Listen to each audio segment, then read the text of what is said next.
بلخ ایک شہر ہے، بلخ یہ بہت بڑا شہر گزرا ہے. وہ بلخ نام کیوں رکھا گیا؟ تو وہاں کا جو حاکم تھا، میں عورتوں کی فضیلت بیان کر رہا ہوں کہ عورتیں کیسے ہوتی تھی. احمد آباد کی عورتیں بھی اچھی ہیں ماشاء اللہ. میں ہمارے جو مسلمان بہنیں ہیں، مسلمان بیٹیاں ہیں، ان کا نام میں نے رکھا ہے فرشی حوریں. وہ عرشی حوریں ہیں اوپر والی، یہ فرشی حوریں ہیں. اور فرشی حوریں وہ عرشی حوروں سے افضل ہیں، کہ ان حوروں نے روزے نہیں رکھے، انہوں نے روزے رکھے.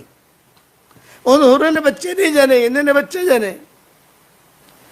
ان حوروں نے نمازیں نہیں پڑھی، ان حوروں نے نمازیں پڑھی ہیں. ان حوروں نے حج نہیں کیا، ان کو پتہ بھی نہیں مکہ کیا ہے، حج کیا ہے. ان کو پتہ بھی نہیں ہے عمرہ کیا ہے. ان کو پتہ بھی نہیں ہے شوہر کی خدمت کیا ہے، بچہ جننے میں کتنی تکلیف ہوتی ہے. اور ہمارے جو مسلمان بیٹیاں ہیں، مسلمان مائیں بہنیں ہیں، بچی ہیں، وہ تو خدمت کرتی ہیں، گھر سنبھالتی ہیں، کھانا پکاتی ہیں.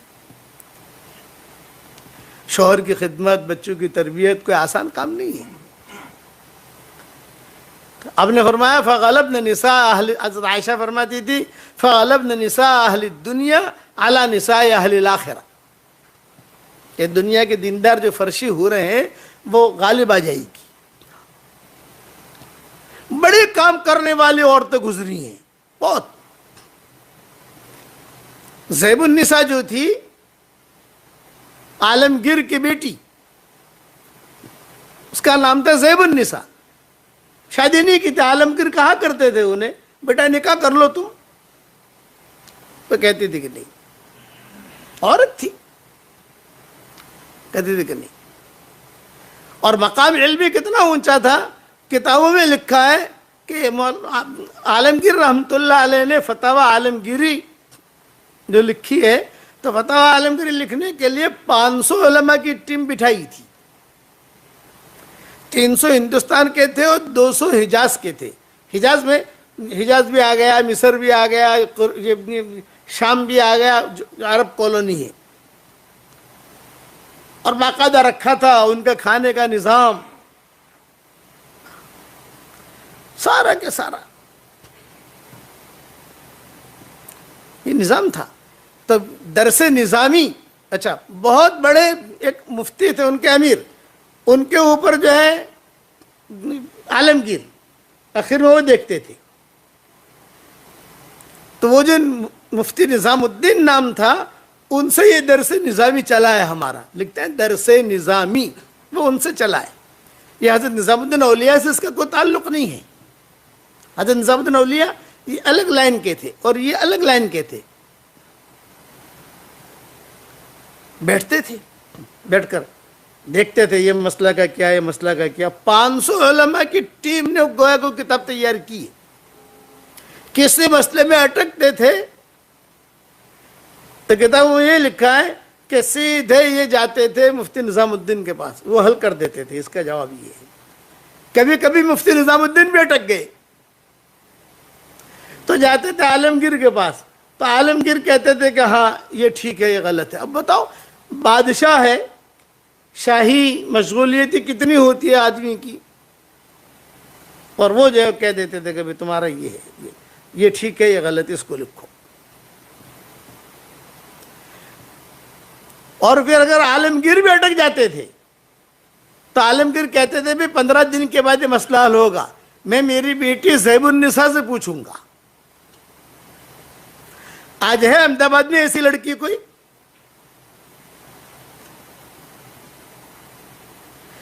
تو وہ زیب النساء جو تھی اس کا کتب خانہ تھا. فقہاء نے لکھا ہے 2 کلومیٹر پر اس کا کتب خانہ پھیلا ہوا تھا.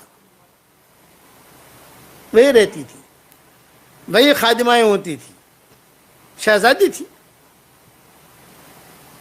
پہلا پردہ پڑا رہتا تھا، وہاں ایک بیٹھی رہتی تھی خاتون، جیسے جانا ہے اس سے پوچھو. پھر اندر ایک اور، اندر ایک اور، ایسے 4-5 حجابات ہوتے تھے، تب جا کر زیب النساء تک آپ پہنچ سکتے ہو، ورنہ نہیں پہنچ سکتے. ماحول تھا، دینی ماحول، قال اللہ قال رسول کا. اب وہ ماحول رہا نہیں.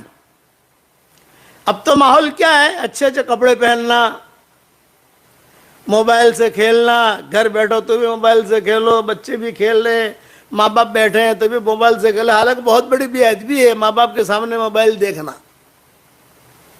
موبائل جیب میں رکھو. اب ماحول ہی بدل گیا. تب عالمگیر کو بھی بیٹے سے ملنا ہوتا تھا، اجازت لینی پڑتی تھی کہ ابا ملنا چاہتے ہیں، کب آوے، فلاں تاریخ کو آوے. جاتے تھے عالمگیر اور پوچھتے تھے کہ بیٹا کیسی طبیعت ہے، کیا ہے کیا نہیں، کوئی تکلیف تو نہیں؟ اب شہزادی کو کیا تکلیف ہوگی؟ خادمائیں بہت ہے، کھانا بہت ہے، پھل فروٹ بہت ہے، سب کچھ ہے. بیٹی تو شادی کر لے کسی جگہ نا، میں نے کتابوں سے شادی کی ہے، قال اللہ قال رسول سے ہے میری شادی. بس اسی انہماک میں رہتی تھی. بیٹی جواب دیتی تھی، تب جا کر وہ مسئلہ حل ہو جاتا تھا کہ چلو یہ ہے. اتنا علم گہرا تھا. زیب النساء نام تھا. یہ لکھا ہے. اب عالمگیر کے جب ان کو دیکھو، ان کی زندگی، ان کی بیٹیاں، ان کے اولادیں، ان کا وہ، تو آپ کو ملے گا. بلخ کا قصہ سنا رہا تھا میں کہ امیر بلخ جو ہے یہ ناراض ہو گیا، حاکم بلخ. اور اتنا ناراض ہوا، اتنا ناراض ہوا کہ پورے بلخ والوں کو جمع کیا اور جمع کر کے کہا کہ ابھی اتنا ٹیکس دو ورنہ ہمارا بلخ چھوڑو. لوگ بڑے پریشان، اتنا ٹیکس کہاں سے لاویں؟ عورتیں دیندار ہوتی تھی. جیسے میں کہتا ہوں کہ یہ عورت جاندار بھی ہے، شاندار بھی ہے، مالدار بھی ہے، دیندار بھی ہے.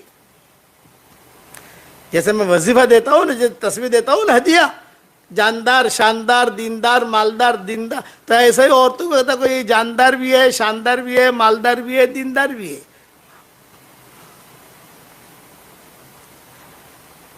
اتنا ٹیکس دو ورنہ چھوڑو. بھی کیا کریں؟ زندگی بھر کمائے تو بھی ٹیکس نہیں دے سکتے ہم. مشورہ کیا، بڑے بڑے علماء تھے، اور مشورہ کر کے انہوں نے یہ طے کیا کہ چلو بھی ہم، کسی نے کہا کہ فلاں جگہ ہرات ایک نام ہے، افغانستان کا ایک شہر ہے ہرات، آج کل آپ نام سنتے ہوں گے اس کا. وہاں ایک عورت رہتی ہے، وہاں تم چلے جاؤ اور اس سے مدد مانگو. چنانچہ گئے. آپا ہم بڑے پریشان ہیں. کہ کیا ہوا؟ جو کہ پورے بلخ کے لوگوں کو اس نے یہ حکم دیا ہے، اتنا ٹیکس بھرو ورنہ نکل جاؤ، ہم تو ٹیکس نہیں بھر سکتے. کوئی گھبرانے کی بات نہیں، ٹھہرو. یہ عورت جاندار، شاندار، مالدار، دیندار. احمد آباد کی عورتیں بھی ایسی بنے کہ 5-5 روپیہ نے بھی حساب لیوانو એમ નહીં. 15 રૂપિયાનો બી હિસાબ લેવાનો, આનું શું થયું, આનું શું થયું નહીં. تو اندر جا کر ایک چادر لائی، چادر، کہ چادر لو، یہ چادر بیچو، تمہارا پورا ٹیکس ادا ہو جائے گا، پیسے بچیں گے تو اس کی مسجد بنا دینا.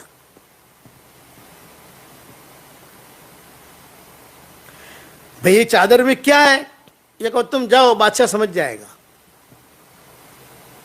لے کر گئے، بادشاہ کو دیا، بھئی یہ ہمارا ٹیکس لے لو، یہ ہمارا ٹیکس ہے، تم لے لو اور پیسہ. ارے بھئی اتنی قیمتی چادر تم لوگ لائے کہاں سے؟ ہیرے جواہرات بھری ہوئی. یہ فرمایا بھئی فلاں جگہ سے لائے ہم. اوہو، اس نے تم کو ہدیہ کر دیا؟ کہا ہدیہ کر دیا. عورت کا دل کتنا بڑا. عام طور سے یہ ہوتا ہے کہ عورت کا دل چھوٹا ہوتا ہے. کسی جگہ خرچ کرنے میں جلدی نوٹیں نکلتی نہیں ہیں. پرس میں دیکھے گی 2000 کے نوٹ ہوگی تو اسے ایک طرف کرے گی، 500 کے ایک طرف. سونی છે કે નહીં સોની જો ને, કે 200ની છે ને 200 તો બહુ વધારે છે, સોની છે કે નહીં જરા જો ને. دیکھو 50ની છે, સોની નથી, ચાલ 50ની સારું ચલાવ. پھر نکال کے دی گی. اب وہ عورت تھی، دیندار تھی وہ.